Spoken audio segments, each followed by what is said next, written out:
Thank you for listening to this episode. And follow the podcast on social media by finding @PrestigiouSPod. And if you'd like to be coached on how to live a more prestigious life, you can reach out to me, Chris Bean, at Chris Bean Official, or by emailing the podcast directly at prestigiousinitiative@gmail.com. Lastly, sign up for our newsletter either through social media or on our website.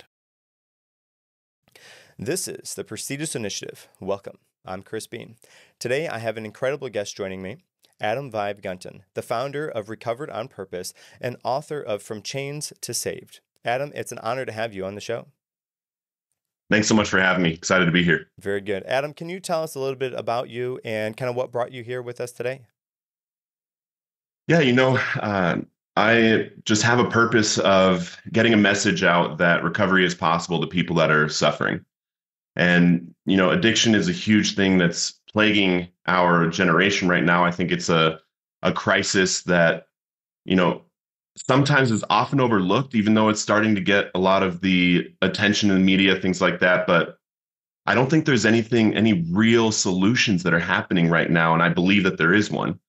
So I try to have as many conversations about this as possible so that more people come into a movement and come into a mindset that this isn't something that we have to just, realize is there, but it's something we can work on solving together. Yeah. Now, in your movement, we'll call it a movement, you emphasized utilizing the digital age, including social media, podcasting, video content, even books to help reach addicts with a message that was meant for them. How did you discover the power of these platforms and the impact that they have on those that you're helping to recover?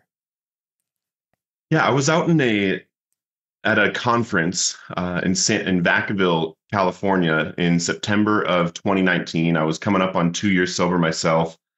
And this guy came on stage and he was talking about self-publishing a book. And I'm sitting there rigorously taking notes, and I'm all excited. I've always wanted to write a book. And then I heard a small voice tell me that if I write my book for my 2 years clean and sober, I'm going to inspire a bunch of others to do the same.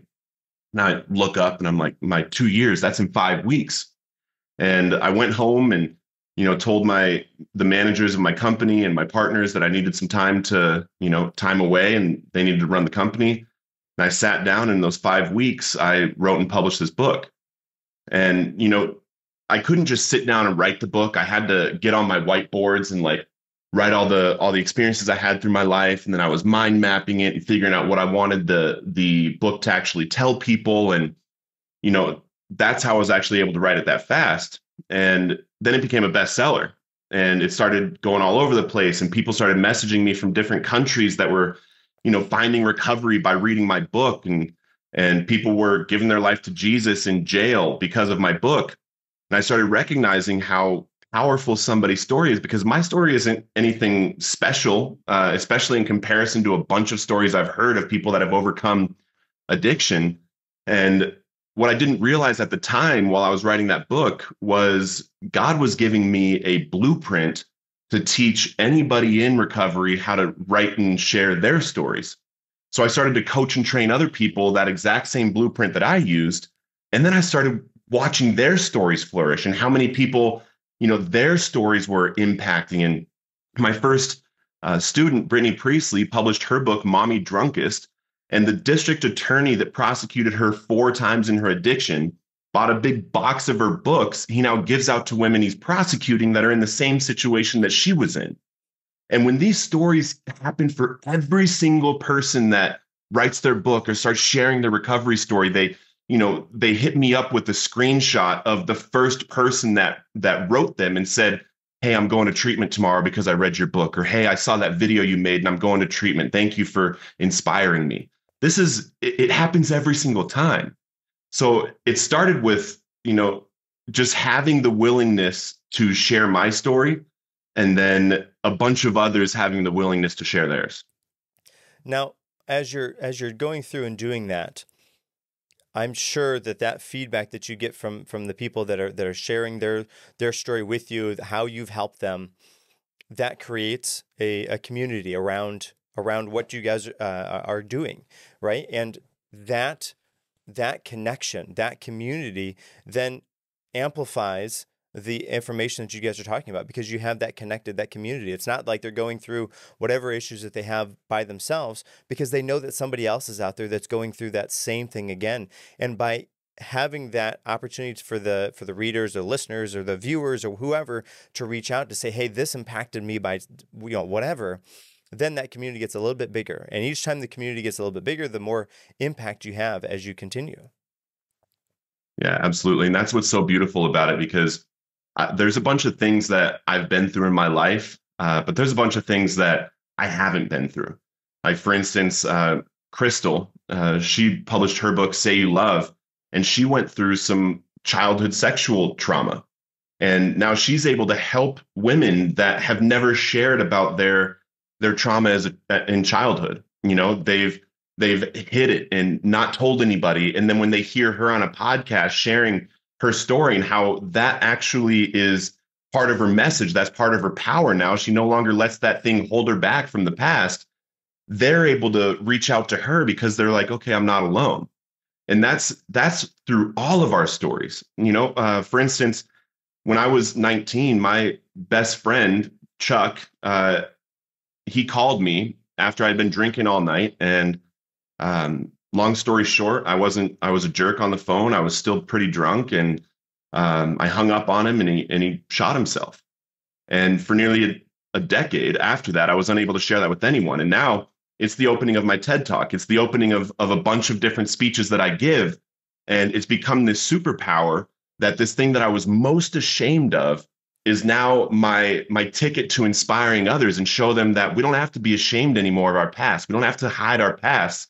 And the amount of people that have hit me up and said they went through something similar, or, they were thinking about harming themselves. And these stories, the most powerful that we think we're supposed to hide, the things that are hidden in our minds the most, are the ones that are most powerful when we break through and we become willing to share them.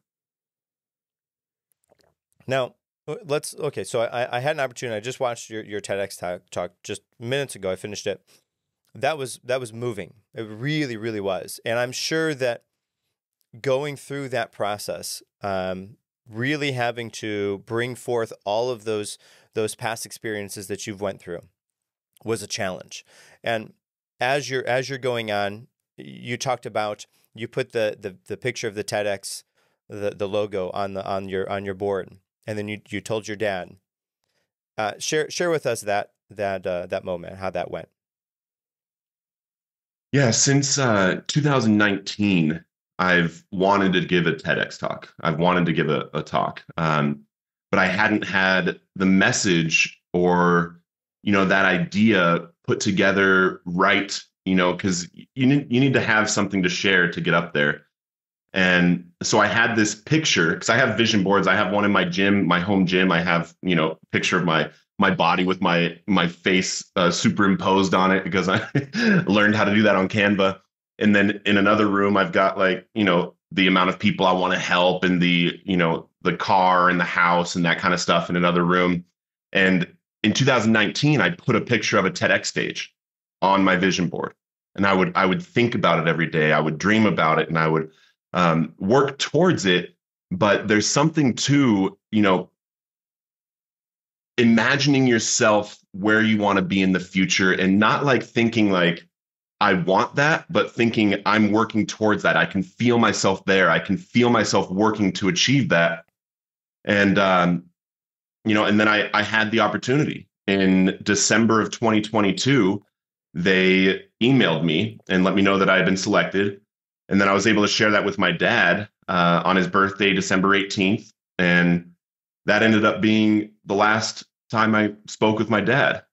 He passed away on Christmas Day in 2022. And, something that I'm really, really grateful for with my relationship with him is that, I had the opportunity to have some years, 4.5 years, something like that, or actually 5 years in recovery, where I didn't leave any stones unturned with him. There's nothing that I wish I would have asked him. There's nothing I wish I would have said to him. So his passing was, I expected to have this immense amount of just sadness and grief. And, I had that, but it wasn't debilitating because I was like, all right, my dad and I are good. Like I know how much he loved me. I know how he knows how much I loved him. And I don't wish I would have said anything. And anybody listening right now, if there's someone that you're thinking of right now that you have something to clean up with them, do it. It is worth it. You don't want that hanging on you. You don't want that hanging on them. Um, and it's worth it. Yeah, I thought that was moving. As you shared that in that TEDx talk, that was moving, and I think that as we're talking about the TEDx talk, the way that you delivered it, the energy, all of the stuff was right on point. The way you ended it, I think, what was over the top, because instead of you said, I'm going to continue talking to the audience that's here, but then you stopped and you turned to the camera. And you spoke directly to the camera, to that person that was listening, that maybe got that video sent to them or that found it by chance. And I think that probably sets you apart from the other people that would go in and do a TEDx talk, because what that did was that shift the focus. That no longer makes that about you, your experience. Yes, that you have to be there. You get to bring your experience. That's what makes it impactful. But by stopping and turning and taking time to stop and look at the camera and talk directly to the person on the other side of that screen, the other person that's listening to that, the other person that probably needs that more right now than anything else, I think that was monumental. Yeah, and I practiced that to do that moment, and I did it because I remember when I was struggling. I remember when I couldn't stop using. I couldn't stop sticking a needle in my arm. Like, frankly, that's what I was doing against my will. And I reached out to a couple people in my addiction that had these massive followings. I saw some kind of, I reached out to Johan Ari. A lot of people have heard his TED Talk where he says everything we think we know about addiction is wrong, where he talks about Rat Park and he talks about, the opposite of addiction is human connection. I reached out to him in my addiction. You know what happened? He emailed me back. And I had a conversation with him over email.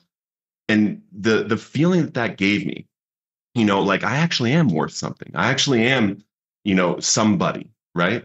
And then the same thing happened with this leader, Kerwin Ray. And he's got, millions of followers. He's a speaker, this motivational speaker, and I'm in my addiction. And I'm struggling so bad. And I reach out and he messaged me back.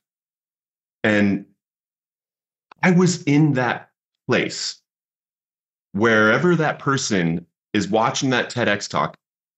If they're struggling, I was there.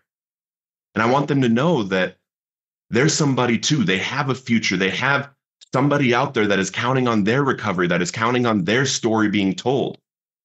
And we're all in this together. And I really, really believe that everybody on this planet, we're in this together. We have something that, each of us has something that we're supposed to contribute to this earth while we're here. And I don't think any one of us, and it's something that honestly, I utilize this because I've got a couple 100,000 followers on social media now. And I get those messages. One of the most common things that people say when I message them back within 30 minutes, I'm like, hey, and I start asking them questions like, where are you at? Like, what do you think you need? How can I help? That kind of stuff. And they're like, is this really you? Like, yeah, it's me. And they think that, and it's amazing that we have this digital age where, yeah, I've just been doing social media for long enough to where I have these followers, but I'm still me.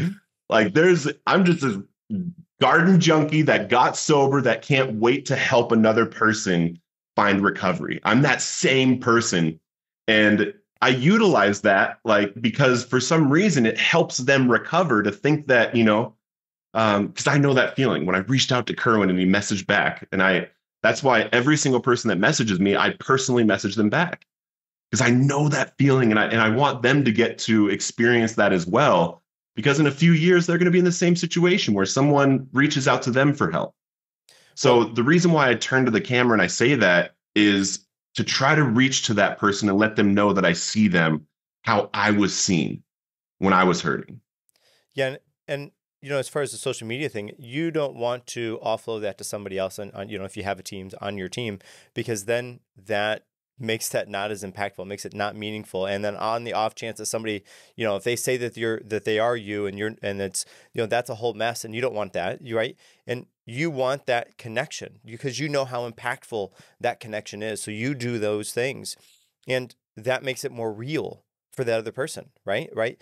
Because you are the person who is answering them. It's not somebody else. It's not, you know, no, it's you. Right. And because you are answering them, they can believe all of your information because then they can buy in to that. Not that this is like a selling aspect or something, but really then they're buying into you and your mission and they can be a part of that and they can take on the mantle of fixing whatever else that they have going on in their life.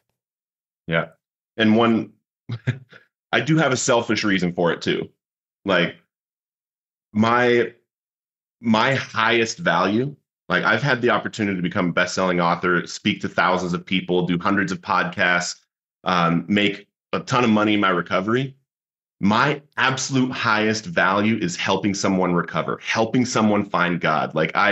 There is no feeling or nothing I can get that's more rewarding to me than that specifically.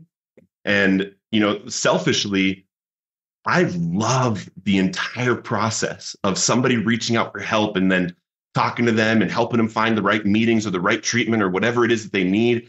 And then they hit me up on day 30, then they hit me up on day 90, then they hit me up on 1 year.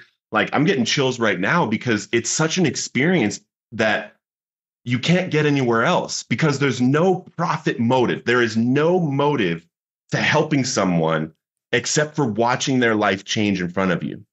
And it's my favorite thing in the world, dude. Like being able to be in a position where I can help people where I was needing help.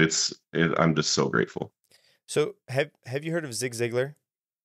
Yeah. Okay. So Zig Ziglar Absolutely. has a quote that I heard as in I think high school. My boss is a big Zig Ziglar fan. I had about a 45-minute, half-hour commute to work. So I would get done with high school, get in the car, drive to work, and I would listen to the radio or listen to Zig Ziglar tapes. And one of the things that he said that I held on to even now, and now I would say this is kind of my mission statement for life. And he says, you can have anything in life you want if you just help enough other people get what they want. And that is precisely what you're doing.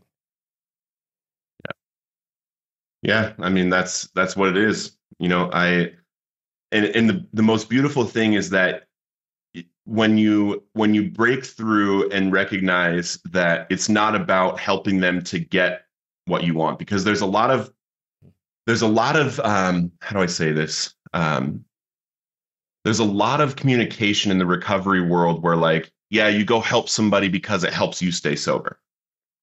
And if you think that way, right, it loses the impact and it loses your ability to actually stay sober long term, because then you're only helping people to stay sober. When you really break through to that point where you really just want to help them get what they want in life, you want to help them get cleaner, you want to help them write a book, you want to help them, you know, I've got someone that was on welfare when she came to me, best-selling author now, and she's getting paid $5,000 for each of her keynotes. You know, what does that give me the opportunity for? I don't know. I'm not charging for keynotes yet, but I'm going to in the future. I've got some other things going on, but you know, I did it because it's amazing watching her up on stage. It's amazing. And yeah, that's what it's about. You just got to have that purity of it though. Like really go out to help people.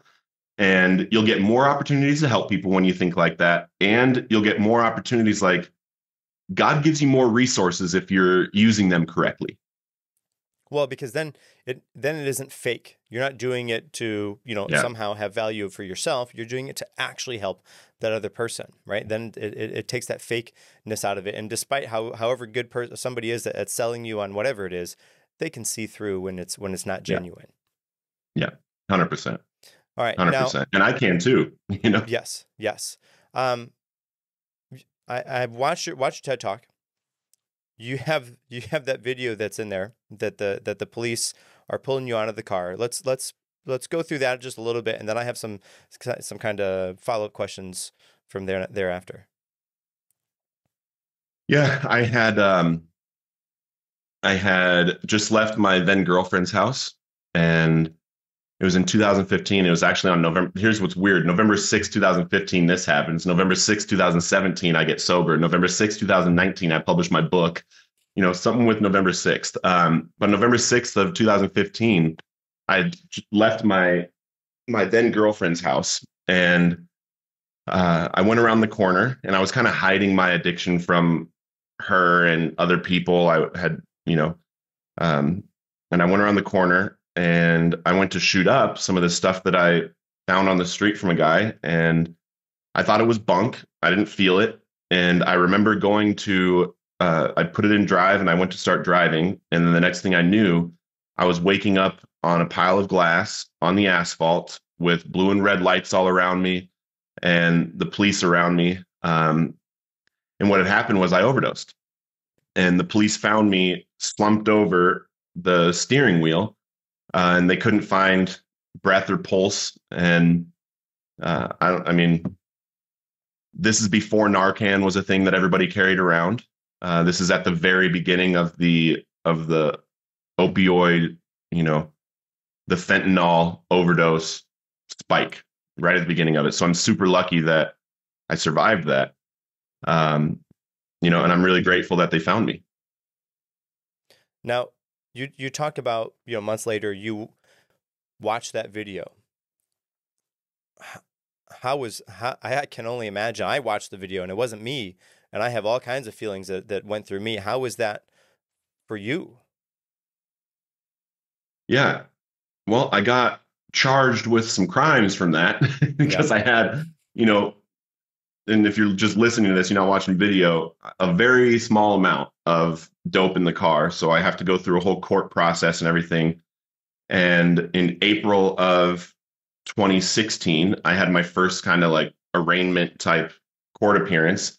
And the DA wheels out this 52-inch flat screen TV in front of the courthouse. And I'm like, I go in there, I'm kind of confident that we're going to get, the evidence suppressed and blah, blah, blah. I'm going to beat this case. And then she presses play, and this static sound goes across the entire courtroom. It's like, and then boom, it's a body cam of a cop driving down the street, hearing on the radio and talking on the radio about, there were people that had found me there, and they called 911. And then he comes up on the car that I had, and me slumped over it. And then I started to tear up in the courtroom. And then when he pulled me out, he like broke the window, opened the door, and he had to go in to put it in park. And as he went in, the body camera went right past my face. And I could see that there was no life in me. I could see my own eyes right there with a glaze over them, like my spirit was gone. It was really scary. And I started tearing up in the courtroom. And I asked my attorney, I was like, Mike, can I leave? And he looked at me, and in his mind and his body language, he said no, but he was like, if you have to. So I sat in there, and, I ended up just pleading for that because it was rough, watching your own dead body on a TV screen in a courtroom. It wakes you up, but it still took me 2 more years to get sober. Now, what you talked about, okay, so you talked about, you found a video and somebody sharing what their story was, and that was the thing that made the change for you. One story, one person, one story. One message of hope. One message of hope. Yes, thank you. What was the difference? You like seeing yourself in that state. Wasn't that didn't do it, but having somebody else detail their story, that was more impactful. I'm just do you like, I don't know. Yeah, there's a reason, when you see your own dead body in a courtroom, you recognize you have a problem. I knew I had a problem before that. That doesn't mean that anybody was giving me the solution yet. Okay, yep, I have a serious drug problem. I've seen my own dead body. I would really like to quit now.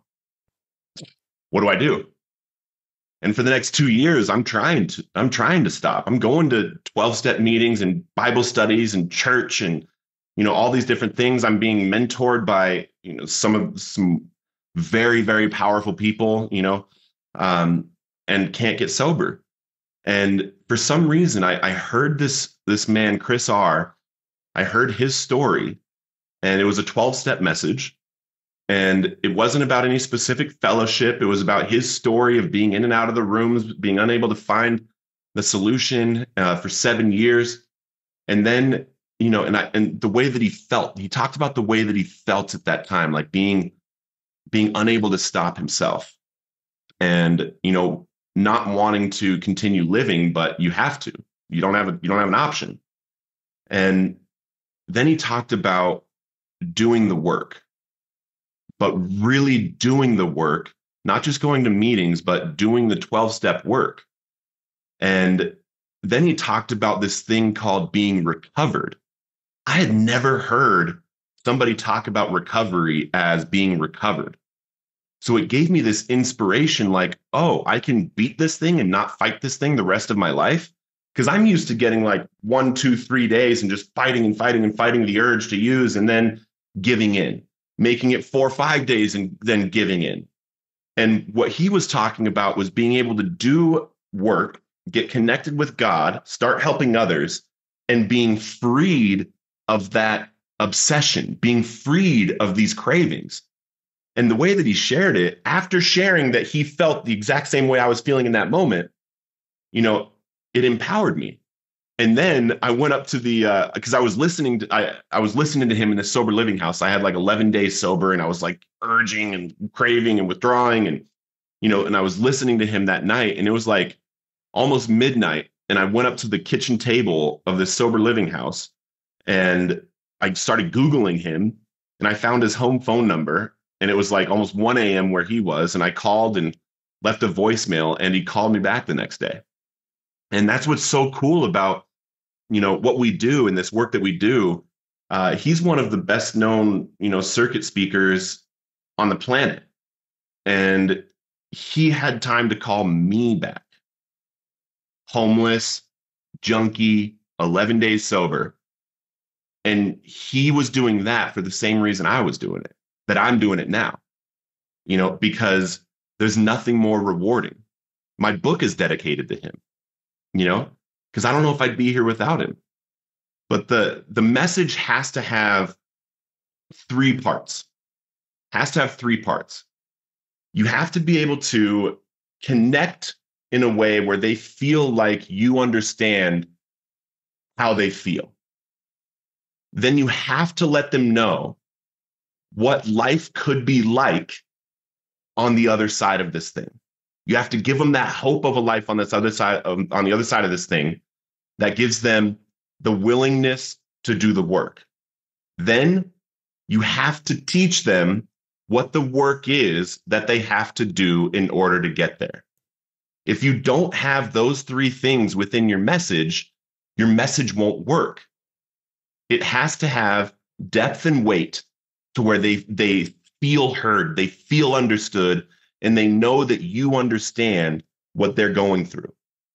And then you have to be living a life in recovery that attracts people to recovery. You can't be, in my humble opinion, I was not attracted to a lot of the lives I saw. If we're sitting around smoking cigarettes and we're overweight and we're saying, if you want what we have, then you got to do what we do. I don't want to be in a room smoking cigarettes and be overweight for the rest of my life. That doesn't sound good to me. But when when you're doing the work in every aspect of your life, like, let's go, dude. Then just tell me what to do, and I'm doing it. And that's what happened. All right. Now, we've went through a good amount of your story here, I think. My question is, on your path, where did God come in?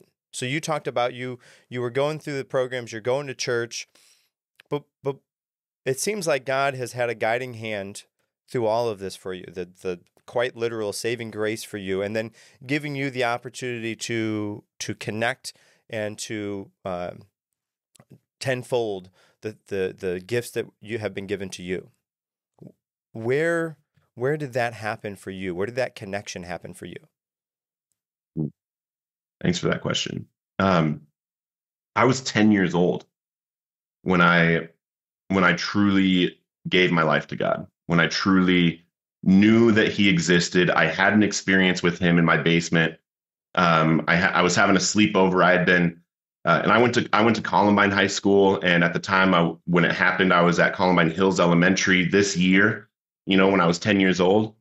And I started sensing something higher, because there was all this pain and all this stuff going on around me, and stuff I didn't understand. I didn't understand why two people would go into a school and do that. And, and then I started asking questions to a friend of mine, Ben, because I knew that his family went to church and things like that. And, we're 10 years old. He doesn't know how to evangelize or anything, So I just asked him, like, who is God? How do I, get to know him? And he said, well, all I know is that we have to accept Jesus in our heart. I said, well, how do I do that? And we're just having a 10-year-old sleepover at my house in my basement. And he's like, well, we got to get on our knees. And we got on our knees, the two 10-year-olds sit like on our knees across from each other. And he just said, do you accept Jesus in your heart? And I said, yes. And right now, again, dude, every time I tell this story, I get these chills. And it was the same thing that happened right there. It was my first real experience where I felt one with God. I felt like he was with me. And through everything, through my whole life, through all the pain and all the suffering, I never doubted the existence of God. Not once. The issue that I had was that I was so afraid of him. I was so afraid and so ashamed of who I was that I would tell him how much I loved him, but don't look at me. Like, don't look at me. And in my first 30 days of recovery, something happened that changed everything for me. For the first time in my life, I realized that God created me first for him to love me, then for me to love him back. There was no point in my addiction or in my life to this point where he loved me any more or any less based on something that I was doing. His love is unconditional. And that was something in my recovery, me knowing that. And I try to understand his love more and more and more, because the more I understand, the more there is to understand. It's like, it's this infinite source. And if you know the love of God, if you really know God and you know his love, it's impossible not to love people. It's impossible not to want to do everything you can to love someone and get them out of their suffering and let them know how much God loves them. God was always there. I wasn't. So, okay, that's a very amazing story. And as you're talking, I'm overlaying all of this with your name, Adam. Adam is the first man, right? Like, that is, I can't not see that connection as you're sharing that, which is just, kind of the icing on the cake there for me, anyways. I have to say, Adam, you and the work that you're doing, the energy that you're bringing, the connections that you're making are monumental. And I can see the help that you're providing other people. I can see that you're not faking it. You're not doing it for some sort of gain for yourself. You are doing it because you hope to help other people get through whatever it is that they get through, because that was what was shown to you.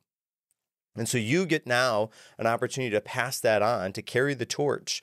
And then hopefully somebody in your community, if not many people in your community, can do that exact same thing. They can follow in your footsteps. And you're doing that by helping other people share their story, writing their books and then, you talked about having the mom that wrote the book, and the DA was processing her, and now he has the box of his books or of her books, and he's handing them out to people. That's amazing. That is amazing. The impact just in that one story alone. But you are full of those stories because they actually happened, and that is a sign of the goodwill. That is the sign of the intention and the reward that you get to reap, and that everybody gets to reap just from being in connection with you. Yeah, and it's all about each moment. It's all about each moment. I used to think really, really deep into the future about all the things that I want to do, and I still practice that, but I bring myself to the moment because the moments are where the future happens. Every moment that you can do what you believe God would have you do, or be who God would have you be in the moment, in the present moment, it's setting you up for that future that you desire. And, sometimes it's really cool stuff. Sometimes it's like this really big stuff that you get to do and walk out on a stage, like a TEDx stage, or, sometimes it's things like that. But sometimes it's getting up when your alarm goes off. Sometimes it's when nobody is seeing the work that you're putting in to set yourself up to help someone. I believe that every single thing that I do is setting me up to be of service to someone else. I have to be healthy. I have to be fit. I have to, and I'm not perfect. That's the thing. Like I take days off. And sometimes I beat myself up for it, but I'm working on that. But it's all about the moment. It's all about each moment that we have. Well, and if you are always thinking and basically living in the future, then you're blurring over what's happening in the present right now. You're missing out on the people who are sitting right in front of you because you're on your phone thinking about or writing down. You're thinking about the future. You're missing out on what's happening right now. And if you miss out on what's happening right now, then that future is not going to be there for you. I like movies, and I remember it reminds me of Click. Adam Sandler. I don't know if you've seen that, but he's Yep. fast forwards through all the boring parts, and then at some point later on in the movie, he just all of the fun things, all of the mundane, boring stuff, he fast forwarded through, and so it automatically fast forwarded to it, and then he's at the end of his life, and he missed all of those things, all of those moments with his kids, his wife, his family, because boring, fast forward, faster, and just you can't live life like that. You have to be within the moment. You have to go through the tough, the challenging times in order to appreciate what it is on the other side. 100%. Yep. Adam, I have to say thank you. Thank you for sharing such an incredible journey with us today, and your impact is so amazing, and the work that you're doing. And I want to say before you wrap up, do you have any final thoughts or key takeaways you'd like to leave our listeners with? Yeah, just to double down on the immense and incredible and abundant and infinite love that God has for them. I do my best to show that love to people. And, I was working with someone about a week and a half ago, someone that I'm helping through the work. And it came out where, I didn't even want to tell him that I love him, because the work that we're doing, it's God showing him that God loves him. I'm just trying to work and be who God would have me be. And, God's love for us and God's love for you, no one can love you like that. And he does. So that's what I wish that everybody understood God's love at least as much as I do for them. Amen. Listeners, Be sure to connect with Adam. Join the movement towards a collective healing.